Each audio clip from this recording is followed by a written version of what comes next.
Welcome back. आप देख रहे हैं योर मनी और हम दे रहे हैं आपके सवालों के जवाब। इनफैक्ट आपकी फाइनेंशियल प्लानिंग करा रहे हैं। प्रबलीन मैम हमारे साथ बनी हुई हैं और अब एक ईमेल हमारे पास है और वो है राहुल सुनारिया साहब का फ्रॉम हरियाणा और उनकी उम्र है 28 साल। मंथली एसआईपी करते हैं 19,000 रुपये की। पोर्टफोलियो की आज की वैल्यू है 4 लाख रुपए।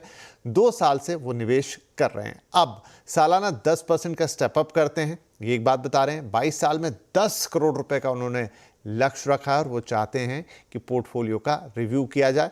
तो पोर्टफोलियो में अलग अलग चीज़ें हैं। क्वांट स्मॉल कैप फंड 2,000 रुपये इसमें डालते हैं हर महीने। कैनरा रेबेको स्मॉल कैप में 3,300 रुपये। PGIM India mid cap opportunities fund में 3,300। निपॉन इंडिया इंडेक्स फंड में 3,300। पराग पारेख फ्लेक्सी कैप में 5,500 और grow Nifty EV new age FOF में 1,600 रुपये। तो आमतौर पे इस तरह के डिस्ट्रीब्यूशन प्रबलीन मैम हम देखते नहीं है कि कोई 3,300 रुपये 1,600 रुपये डाले, पर इनका कुछ एक हिसाब किताब होगा। लक्ष्य आई थिंक थोड़ा ज़्यादा उत्साहित है, 10 करोड़ रुपये बनाना चाहते हैं। बताइए हमें क्या करना होगा इन्हें।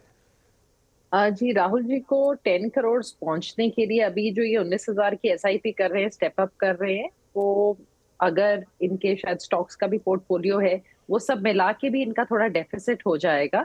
तो इनको ओवरऑल 31,000 की SIP की जरूरत होगी with a step up of 10% अगर ये अपना लक्ष्य पूरा करना चाहते हैं नेक्स्ट 22 ईयर्स में। अगर ये स्टॉक्स का अपना जो इनका पोर्टफोलियो उसको अलग रखना चाहते हैं, तब इनको अपनी SIP को 36,000 तक लेके जाना पड़ेगा, जहां बिना अपने स्टॉक्स के पोर्टफोलियो के ये 10% 36 के ऊपर करेंगे तो ये अपना लक्ष्य डेफिनेटली पूरा कर लेंगे। जो इनका पोर्टफोलियो है ये दो अगेन यहाँ पे स्मॉल कैप्स हैं। मेरी राय होगी आप कैनरा रुपैको को कंटिन्यू कर लो। हमें मिड कैप में PGIM की जगह मेरे ख्याल से आप एक पैसिव मिड कैप फंड उठा लीजिए अगेन, बिकॉज 2 डेकेड से ज्यादा लंबा आपका वो है टेन्योर जो होगा इन्वेस्टमेंट का। आपका BSE का जो लार्ज कैप फंड है वो ठीक है। पराग पारेख को आप कंटिन्यू कर लीजिए। मेरे ख्याल से यहाँ पे आपको जो ये थीमेटिक आपने एक फंड दिया है इसकी रिक्वायरमेंट नहीं है एट दिस स्टेज। तो आप एक बेसिक स्मॉल मिड लार्ज और एक फ्लेक्सी के साथ अभी आप कंटिन्यू करें अपने 4 फंड्स के साथ अपनी इन्वेस्टमेंट। एंड जब आप कल को अपना अमाउंट बढ़ाएंगे 50-60 हजार तक कभी पहुंचेगा जैसे, फिर आप एक फंड ऐड कर लीजिए।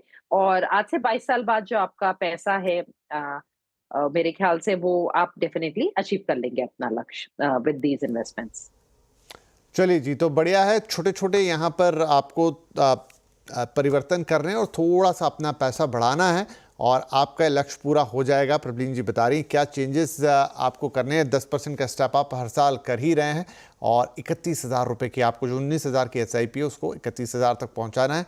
आप पोर्टफोलियो में एक स्मॉल कैप फंड रखना है। मिड कैप एक्सपोजर के लिए पैसिव फंड को भी जोड़ना है। तो जो चेंजेस हैं वो बड़े इंपॉर्टेंट है। अगर आप ये कर लेते हैं तो बहुत अच्छी बात है। और साथ में थोड़े से पैसे आपको यहाँ बढ़ा देने हैं और 1/3 रकम आप बढ़ा देंगे तो आप अपने लक्ष्य पर आसानी से पहुँच पाएंगे।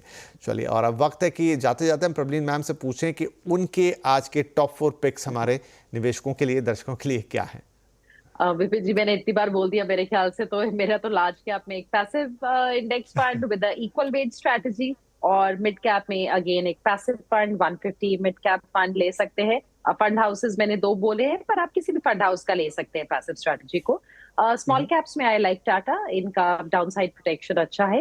एंड अगर हम इंडेक्स फंड्स में, क्योंकि मैं अक्सर बोलती हूँ आप डालिए, तो उसमें वहां पे हमें थोड़ी सी वैल्यू इन्वेस्टिंग कम मिलती है। तो थोड़ी कॉन्ट्रेरियन अप्रोच के लिए ICICI का इंडिया अपॉर्चुनिटीज फंड जो थोड़े बीटन डाउन स्टॉक्स को उठाता है। So these 4 funds broadly. चलिए, तो प्रबलीन जी के 4 फंड्स आपके सामने। ICICI India opportunity fund, DSP Nifty 50 equal weight index और टाटा स्मॉल कैप फंड और Motilal Oswal Nifty mid cap 150 index. और उन्होंने कहा भी कि आपको किस कैटेगरी का फंड है वो ज़्यादा इंपॉर्टेंट है। आप किसी और फंड हाउस से भी लेंगे तो चलेगा, लेकिन ये 4 फंड्स आपके लिए और इससे आप अपने पोर्टफोलियो को समृद्ध बना सकते हैं। प्रबलीन मैम बहुत शुक्रिया, आपने वक्त निकाला हमारे लिए, कुछ अच्छी चीज़ें बताई समझने के लिए और साथ ही हमारे दर्शकों का जो इतना अच्छा वेल्थ मैनेजमेंट भी करके दिया उसके लिए बहुत बहुत धन्यवाद। आई होप कि सभी दर्शकों को जो चेंजेस बताए हैं निवेशकों को, वो अगर आप करेंगे तो आप अपने लक्ष्यों को तो आसानी से प्राप्त करेंगे ही, लेकिन एक बेहतर पर्सनल फाइनेंस के आप जिसे कहना चाहिए गुरु भी बन जाएंगे। खुद के अंदर आप दूसरों को भी बहुत कुछ सिखा सकते हैं। बहुत बहुत धन्यवाद मैम, और सभी दर्शकों का भी बहुत बहुत धन्यवाद। आप भी हमें रोज देखते हैं, रोज अपने प्रश्न में भेजते हैं। भरोसा और प्यार बरकरार रखिए। हम फिर मुलाकात करेंगे, तब तक के लिए नमस्कार।